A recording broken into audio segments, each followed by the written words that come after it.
Falando em Procurador-Geral da República, né, Rodrigo Janot, Vera, ele pediu ao ministro Gilmar Mendes, do Supremo Tribunal Federal, que sejam tomados depoimentos do senador Aécio Neves, do ex-ministro José Dirceu e do ex-senador Delcídio do Amaral e do ex-secretário-geral do PT, o Silvio Pereira, conhecido como Silvinho Land Rover, né?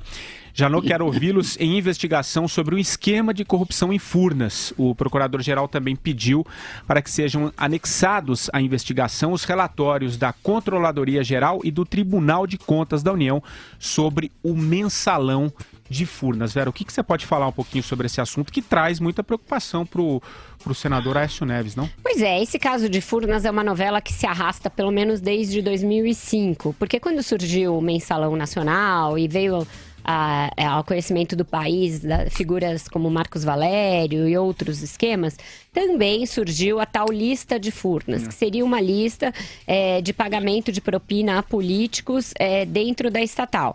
Na época, ela foi ventilada por um lobista e a conclusão a que se chegou é que ela era falsa. Então, isso não foi citado nem na CPI dos Correios, que investigava o mensalão, acabou ficando de fora. Todo esse bloco Furnas ficou fora na época e ficou fora também do inquérito do mensalão. Não foi adiante essa investigação. Isso voltou à tona agora no Petrolão, porque alguns personagens são coincidentes, Patrick. O lobista Fernando Moura, muito ligado ao Zé Dirceu, um lobista que atuava para o Zé Dirceu na Petrobras, relatou uma história que também circulava muito em Brasília na época. Não sei se vocês se lembram, o Aécio no começo era muito próximo do Lula, não era oposição ao Lula, no início do mandato de ambos, que coincidiu em 2003. Aí se atribui isso a um pedido que o Aécio teria feito ao Lula e que teria sido atendido por ele, de manter o presidente de Furnas, chamado Dimas Toledo. E esse Dimas Toledo, ao Aécio, exato, era um cara do Itamar que foi herdado pelo Aécio. E aí a história que se conta, inclusive, é que o Zé Dirceu falava, olha, esse cara tem tanta gente pedindo por ele, esse Dimas, que ele deve estar roubando para muita gente. E ele foi de fato mantido. Diga. Vai, Madureira. Não, Dimas não era o bom ladrão no Evangelho? E esse caso acho que corresponde à figura pública, ô Madureira, porque realmente era uma pessoa que tinha conexões em vários partidos, foi mantido. E aí, esse Fernando Moura diz que ele operava para o Aécio. O Aécio nega, vai depor pela primeira vez oficialmente sobre esse caso. Lembrando que o Aécio já é citado no mensalão na delação do Delcídio do Amaral, que fala nesse episódio de Furnas e fala também que o senador Aécio, na época da CPI dos Correios, atuou para evitar, para postergar a quebra de sigilo do Banco Rural na época da CPI. Então são dois fatos pelos quais ele tem de responder, ainda ligados àquela época, mas que de certa forma têm relação agora com o Petrolão. Essas outras figuras que você citou vão ser ouvidas dentro desse contexto, para dizer se o Aécio pediu ou não a manutenção do Dimas, porque o Zé Dirceu era o cara que cuidava, mas o Silvinho Land Rover Pereira era o que tinha a lista dos cargos, né? Ele era que controlava a lista dos cargos, qual cargo era de cada partido. Era comum a gente ligar para ele antes do mensalão, antes de saber do mensalão, e falar, Silvinho, tal diretoria, qual é o partido? E ele tinha isso muito de cabeça, ele sabia. E parece que nesse caso mandava. Tinha o PT nacional, o PT local e parte pro senador Aécio, né? 30% pro PSDB e parte pro PP também, PP, se eu não me engano. Era uma coisa bem loteada ali. Então, esse caso volta à baila agora e pode sim complicar, trazer constrangimentos para o senador Aécio Neves. Ô Madureira, se o ministro Gilmar Mendes permitir, será a primeira vez que o Aécio será interrogado sobre Furnas, né? Não, pois é, Furnas, aliás, com trocadilho, né? Furna, buraco negro, empresa ligada também ao sistema Telebrás, desde 2005, né? Vem sendo objeto de investigação. Eu tenho fontes lá que estão fazendo, inclusive, trabalhando no escândalo da Eletrobras. E me disseram que, inclusive, o escândalo da Eletrobras, o buraco da Eletrobras é do tamanho maior, igual do que o Petrolão, e, curiosamente, as pessoas envolvidas são as mesmas, né? Agora, o comentário curioso, que é realmente o Aécio pedir para o Dimas, o bom ladrão, continuar à frente da empresa lá, e realmente Furnas depois apareceu no escândalo do mensalão de maneira assim, enfim, tem que ser investigado. Eu acho que essas questões, qualquer escândalo do Brasil, não interessa se é PCdoB, se é PT, PSDB, PP, PMDB, tem que investigar a fundo todas essas pessoas e que elas respondam, né? Se forem inocentes, que provem a sua inocência, né? E que, caso não sejam inocentes, que sejam devidamente punidas. Eu só queria lembrar do caso do Silvinho Land Rover, né? Que é uma coisa curiosa, que ele controlava realmente todo o cadastro, né? Todo o latifúndio, a divisão de cargos do PT, né? Porque o PT resolveu começar a fazer a reforma agrária através do governo, através do poder, né? Lotear todo o poder. E o Silvinho Land Rover ficou assim com esse epíteto, com esse apelido. Aqui é o meu cachorro Billy reclamando a ausência do Andreasa. Calma, Billy. O Andreasa vai chegar. Você vai sair no intervalo.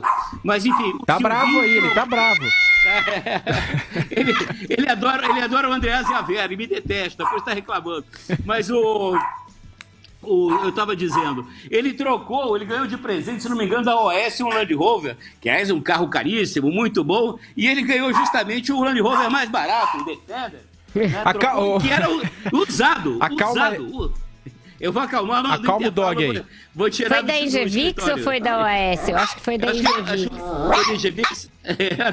Acalma o Reginaldo aí também. Acalma o Reginaldo. Mas olha só, ele trocou por o Land Rover Defender, que é o mais barato. Não, foi pela GDK Engenharia. A GDK já subiu, essa já sumiu no espaço sideral da roubalheira. Pois é. E ele depois, Vera, você deve lembrar bem, ele meio que surtou, ele pirou. Quando ele foi pego, ele meio que entrou em parafuso, a punição dele ele foi logo julgado, a punição dele foi bastante leve, foi um serviço comunitário e ele sumiu na poeira, né? E o pessoal dizia que se o Silvinho fosse preso e apertassem ele não ia segurar a onda. Você se lembra disso, Patrick? Você lembra disso, Vera? Lembro.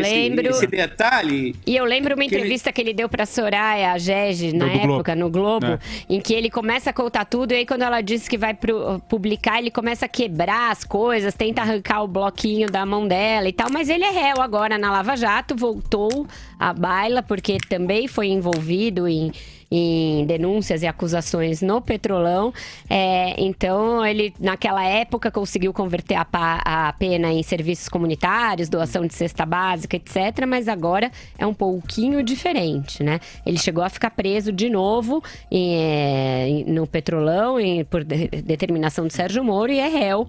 E agora deve ter uma pena um pouco mais séria, né? Porque não é mais nem primário. Agora, Vera, claro, dependendo do andamento dessa questão envolvendo Furnas, o Aécio Neves, que já não vem bem nos últimos levantamentos de opinião, né, de olho em 2014, ele vem perdendo fôlego, talvez isso tire ainda mais o espaço dele no PSDB, nessa disputa com o governador Alckmin, né? Espaço você acha no que ainda PSDB é uma coisa que ele ainda tem, Patrick, apesar de todos esses problemas... Eu digo força política, talvez, ali na... Força política para a sociedade, com certeza. Ele está enfrentando um desgaste. Eu vejo muita gente que votou nele em 2014 se dizendo decepcionada, tanto por ele aparecer citado nessas acusações, como por não liderar a oposição como se esperava dele, com a ênfase que se esperava dele, até mesmo por isso.